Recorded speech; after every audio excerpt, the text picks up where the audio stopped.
बिस्मिल्लाहिर्रहमानिर्रहीम। अस्सलाम वालेकुम स्टूडेंट्स। आज हम डिस्कस करेंगे population of energy levels and peak intensity. ठीक है, इसको दूसरे अल्फाज में आप सेंसिटिविटी के नाम से भी याद करेंगे। तो जैसा कि आप जानते हैं कि जब भी आप नंबर ऑफ न्यूक्लियाई आया कि वो प्रोटॉन की शक्ल में हो या C13 की शक्ल में हो, उनको मैग्नेटिक फील्ड के अंदर रखते हैं तो डिफरेंट स्टेट्स के अंदर वो स्प्लिट हो जाते हैं। जिसमें एक ग्राउंड स्टेट होती है जिसको आप लो एनर्जी स्टेट कहते हैं या उसको आप अल्फा स्पिन स्टेट का नाम भी देते हैं, और दूसरी आपके पास हाई एनर्जी स्टेट होती है जिसको आप हाई एक्साइटेड स्टेट का नाम भी देते हैं और उसको बीटा स्पिन स्टेट का नाम भी देते हैं।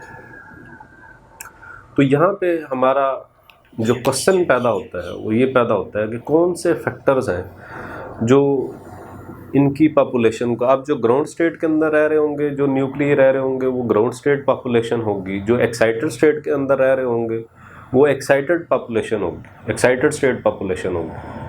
तो अब हमारा जो क्वेश्चन पैदा होता है वो ये पैदा होता है कि कौन कौन से फैक्टर्स असरअंदाज होते हैं इनके पॉपुलेशन लेवल्स के ऊपर, कि जो आप ग्राउंड स्टेट और एक्साइटेड स्टेट के अंदर पॉपुलेशन लेवल देख रहे हो तो उनके बारे में हम देखने जा रहे हैं। तो याद रखें स्टूडेंट्स के हमारे पास NMR के अंदर जो ग्राउंड स्टेट पॉपुलेशन लेवल होता है that should be in a slight excess, ये हमारे पास कंपल्सरी कंडीशन होती है, नेसेसरी कंडीशन होती है किसी भी NMR सिग्नल के लिए, NMR का सिग्नल हासिल करने के लिए ये हमारे पास बुनियादी शर्त होती है।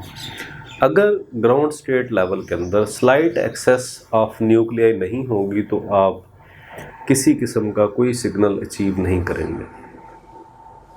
तो इससे हट के अगर हम लॉज ऑफ थर्मोडायनामिक्स को देखें तो थर्मोडायनामिक जो लॉज हैं वो कहते हैं कि अगर आपके पास दो डिफरेंट एनर्जी लेवल्स आ जाते हैं, दो डिफरेंट स्टेट्स पैदा हो जाती हैं, तो दोनों स्टेट्स के दरमियान जो पॉपुलेशन लेवल होगा that should must be different, उसको भी डिफरेंट होना चाहिए। ठीक है, तो हमारे पास इन डिस्ट्रीब्यूशन लेवल्स के लिए बोल्ट्जमैन डिस्ट्रीब्यूशन इक्वेशन है जो हमारे पास कुछ इस तरह का रिलेशन देती है, that is n beta over n alpha is equal to e raised to the power minus delta E over kT। अब अगर इसको हम सिंपल फॉर्म में लाने की कोशिश करें तो कुछ इस तरह से होगा, n beta over n alpha is equal to, इस E की बेस वैल्यू 1 होती है तो आपके पास ये इक्वेशन कहलाएगी 1 minus delta E over KT। हमें पता है कि हम डेल्टा E को वेरी लास्ट आर्टिकल्स के अंदर देख चुके हैं, that is gamma H B not over 2 pi, ये इसके इक्वल होता है। तो लिहाजा आप इस एनर्जी को इसके अंदर प्लेस कर सकते हैं। जब आप इसको इसके अंदर प्लेस करेंगे तो आपके पास इसकी जो फॉर्म है वो कुछ इस तरह से हो जाएगी, that is n beta over n alpha is equal to 1 minus gamma H B not over 2 pi KT। अब अगर इसको यहाँ पे आप इन्वर्ट कर दें इस साइड पे तो ये जो नेगेटिव साइन है ये पॉजिटिव हो जाएगा, या इसको पॉजिटिव में कन्वर्ट करने के लिए तो लेफ़्ट साइड पे आप इसको इन्वर्ट कर देंगे इक्वेशन को, तो आपके पास ये हो जाएगी n alpha over n beta is equal to 1 plus gamma H B not over 2 pi KT। तो ये हमारे पास इसकी कंडीशन आ जाती है। आप इस इक्वेशन के अंदर याद रखें कि जो एन अल्फा है, ये N alpha number of nuclei है,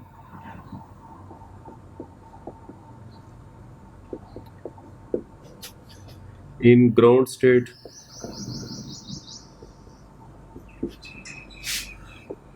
एन बीटा आपके पास नंबर ऑफ न्यूक्लियाई है एक्साइटेड स्टेट के अंदर। इसी तरह से डेल्टा ई आपके पास एनर्जी डिफरेंस है बिटवीन टू स्टेट्स, जिसको आपने लास्ट वीडियो के अंदर भी देखा था। इसी तरह के आपके पास बोल्ट्जमैन कांस्टेंट है,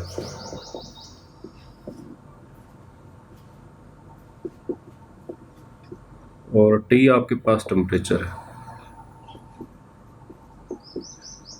ठीक है, तो ये हमारे पास इक्वेशन जो हासिल होने जा रही है। इस इक्वेशन के अंदर आपको ये सारे जो रिलेशंस हैं ये नज़र आ रहे हैं। तो इस इक्वेशन की मदद से हम पॉपुलेशन लेवल जो है उसको कैलकुलेट कर लेंगे, उसको देख लेंगे। ठीक है, तो याद रखें, कहता है कि हमारे पास ये जो पॉपुलेशन लेवल होता है, इनके पॉपुलेशन लेवल के दरमियान जो डिफरेंस होता है, जो एनर्जी डिफरेंस होता है, वो बहुत कम होता है। वो मैग्नेटिक फील्ड स्ट्रेंथ की बुनियाद पे अगर आप देखें तो आपके पास वो डिफरेंस, अगर आप 1.41 टेस्ला के ऊपर देखें तो वो आपको 0.024 किलो कैलोरी देखने को मिलेगा।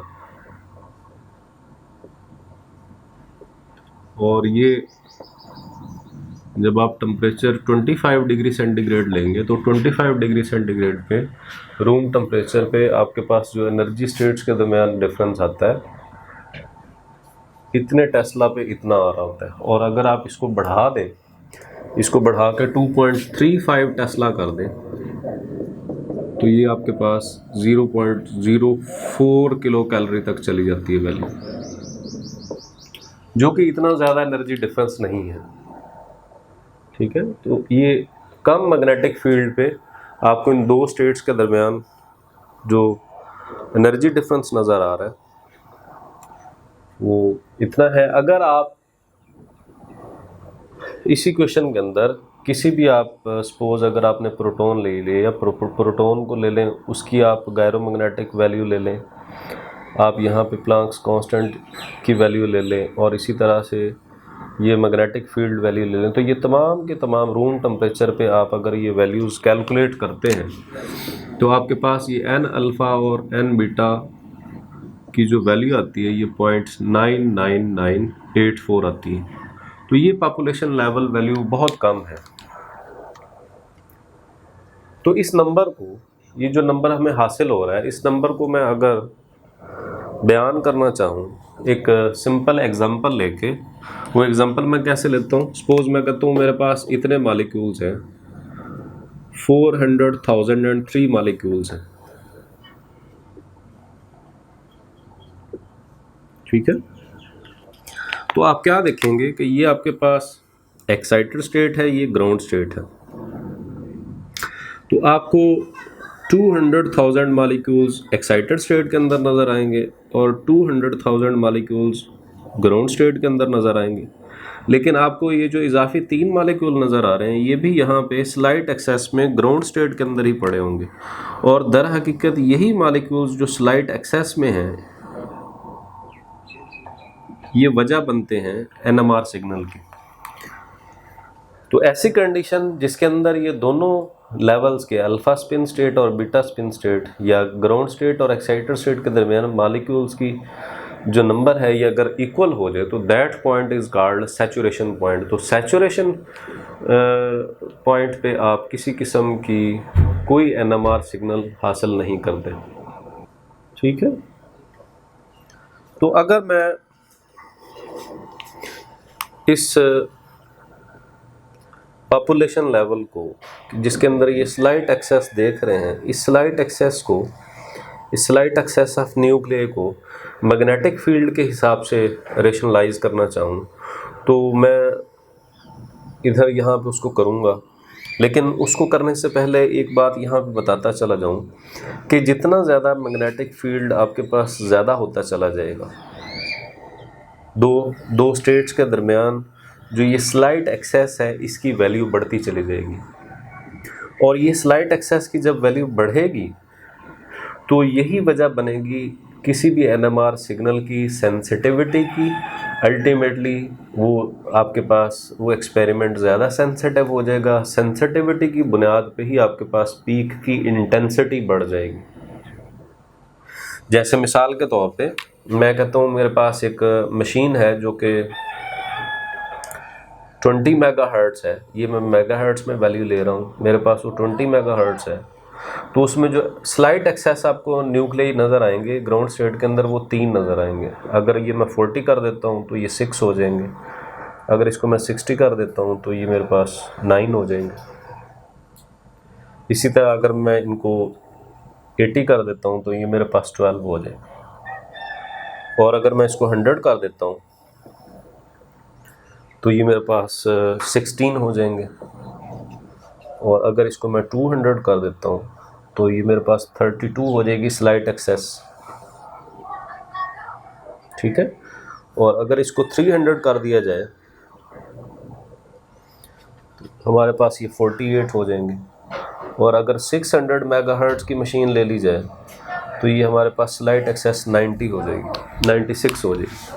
तो आप देख रहे हैं कि किस तरह से मेगाहर्ट्ज़ के अंदर, अब दर हकीकत आपको पता है कि ये जो मेगाहर्ट्ज़ वैल्यूज़ होती हैं इनका ये डायरेक्टली एसोसिएटेड होती हैं with that of the magnetic field strength, कि जैसे जैसे मैग्नेटिक फील्ड स्ट्रेंथ बढ़ती है ये मेगाहर्ट्ज़ के अंदर आपके पास ये इसका वैल्यूज़ भी बढ़ती हैं। तो वैल्यूज़ के बढ़ने के साथ साथ आप देख रहे हैं कि ये जो स्लाइट एक्सेस है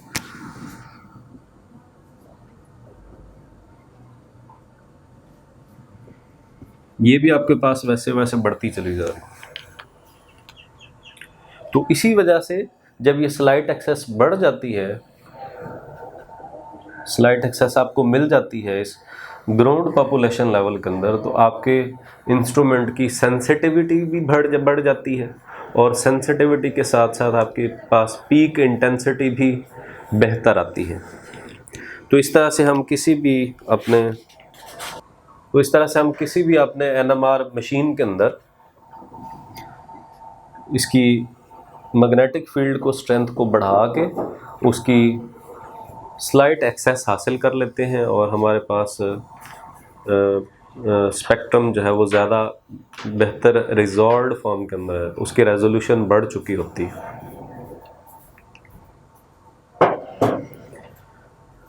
इसको मैं रेज करना चाहूँगा। तो आगे हम पीक इंटेंसिटी को देखने जा रहे हैं।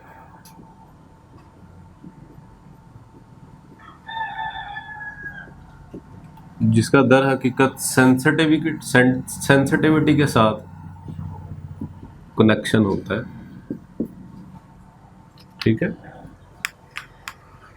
तो ये याद रखें कि आपके पास स्पेक्ट्रम आया कि वो कॉन्टीन्यूस वेव की शक्ल में हो या एफटी एनएमआर की शक्ल में हो, दोनों स्पेक्ट्रम्स के अंदर सेंसिटिविटी एनएमआर स्पेक्ट्रोस्कोपी के अंदर बहुत ज़्यादा मैटर करती है। तो बोल्ट्जमैन डिस्ट्रीब्यूशन जो रिलेशन है वो हमें दो बातों की तरफ इशारा करता है कि दो ऐसे पैरामीटर्स हैं जो सेंसिटिविटी को बहुत ज़्यादा अफेक्ट करते हैं। वो दो पैरामीटर्स कौन कौन से हैं? एक नंबर 1 पे हमारे पास टेम्परेचर है,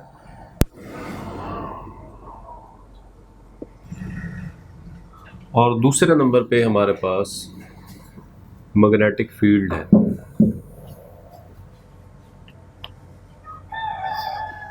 ठीक है,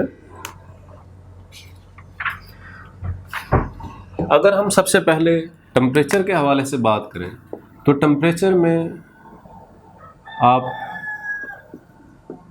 बाय लोअरिंग टेम्परेचर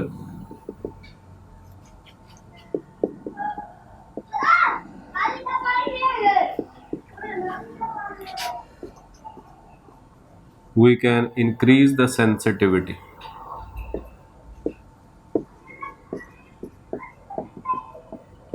सेंसिटिविटी ने इंक्रीज होना है तो अल्टीमेटली पीक इंटेंसिटी ने इंक्रीज हो जाना है, इसका ये मतलब है।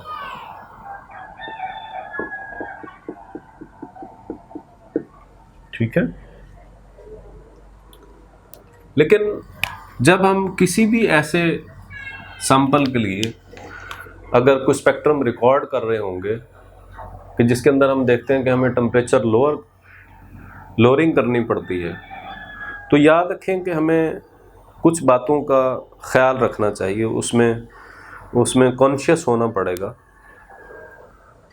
उसकी वजह क्या होगी कि टेम्परेचर लोअरिंग से जो मसाइल हमें देखने को मिलते हैं वो ये, एक तो ये प्रॉब्लम हो सकता है, लेस सॉल्युबिलिटी हो सकती है, सॉल्युबिलिटी डिक्रीज हो सकती है, हमारा जो सैंपल हमने सॉल्वेंट के अंदर रखा हुआ है उसकी सॉल्युबिलिटी कम हो जाती है, जिस वजह से उसकी प्रेसिपिटेशन के चांसेस बढ़ जाते हैं। अब जब प्रेसिपिटेशन के चांसेस बढ़ जाते हैं तो साथ साथ ही याद रखें कि उसकी जो विस्कोसिटी होती है वो इंक्रीज हो रही होती है। विस्कोसिटी के इंक्रीज होने से जो स्पेक्ट्रम लाइन होती है, जो एब्जॉर्प्शन लाइन होती है, वो सिग्नल के अंदर ब्रॉडनिंग आ जाती है।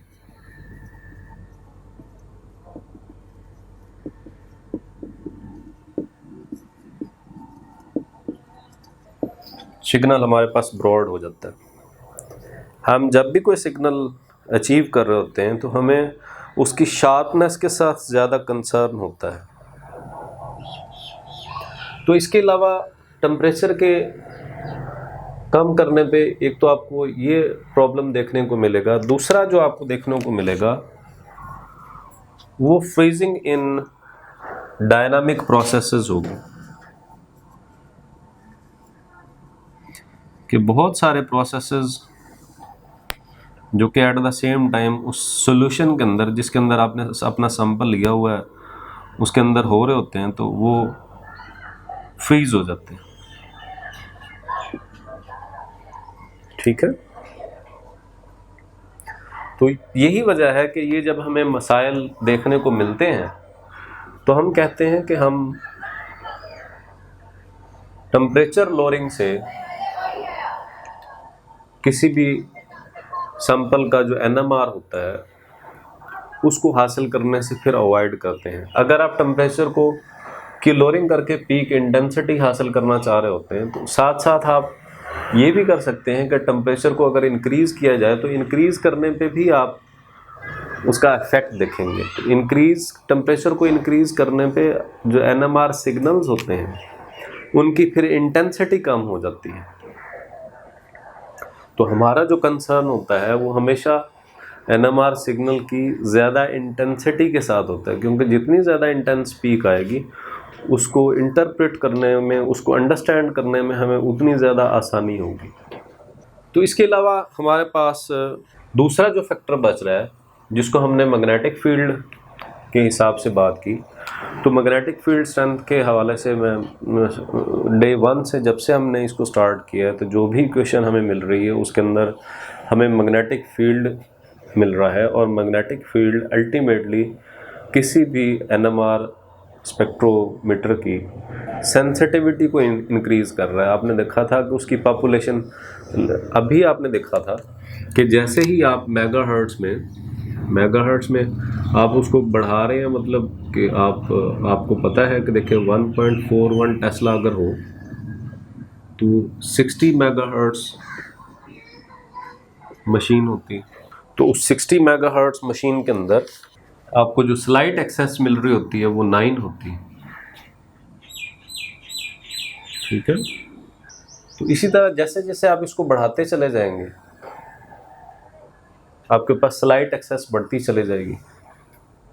स्लाइट एक्सेस ये बढ़ती चली जाएगी तो पीक की इंटेंसिटी, सेंसिटिविटी बढ़ने के साथ साथ दर हकीकत पीक की इंटेंसिटी आपको ज़्यादा मिल रही होगी। तो इस तरह से हम इन दो फैक्टर्स को, जिसमें एक टेम्परेचर था, दूसरा हमारे पास ये मैग्नेटिक फील्ड स्ट्रेंथ थी, जिसकी मदद से हम NMR पीक इंटेंसिटी के ऊपर जो चेंजेस आ रही थी उनको हम ऑब्जर्व कर रहे थे। तो हमेशा जो रिसर्चर्स होते हैं, रिसर्चर्स की कोशिश होती है कि हमारे पास ऐसी मशीन हो जिसकी मैग्नेटिक फील्ड स्ट्रेंथ ज़्यादा हो, जिसके अंदर मैग्नेट ज़्यादा बड़ा लगा हो। तो मैग्नेट जो ज़्यादा बड़ा लगा होगा उसका दर हकीकत यही मकसद होता है कि आपके पास ना सिर्फ आपको उसकी रेजोल्यूशन ज़्यादा मिलेगी, रेजोल्यूशन से मुराद आपका स्पेक्ट्रा सिंप्लीफाई हो जाएगा, और सिंप्लीफाई होने के साथ साथ हमें पीक इंटेंसिटी भी ज़्यादा मिलने जा रही होती है।